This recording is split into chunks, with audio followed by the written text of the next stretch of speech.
Thank you. And with severe weather looming, the National Weather Service has been working with emergency management across the state to prepare. WMTV's Nicole Herzog joins us live in Madison with their message tonight. Nicole, first tell us how it's looking out there right now.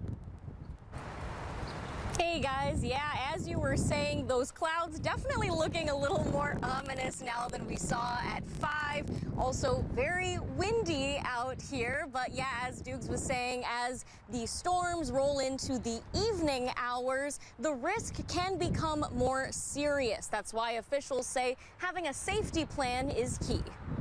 That's our concern, that middle of the night, we get a bunch of tornadoes. National Weather Service meteorologist Tim Halbach says days like today are all about preparation. Aside from tracking the storms, For Madison, maybe it's around midnight or after. He's working with emergency management officials across the state to help them plan. Halbach says storms, which happen in the evening and overnight, can be the most dangerous as people are less alert. One of the main pieces of advice, have a safety plan ready. And with a weather system like this, where it could happen in the middle of the night, you may not hear that if you're asleep in bed with the windows closed. Having those alerts ready to go or keeping a weather radio on hand are some of the key tips. Officials also say you should be prepared to move to shelter quickly. If people have their kids asleep and they're questioning whether or not to wake them up, having ways to stay informed about what might occur and whether or not they need to get their kids and their family down to their shelter should be the priority for tonight. Dane County Emergency Management says staff will be in the Emergency Operations Center overnight, keeping an eye on the weather,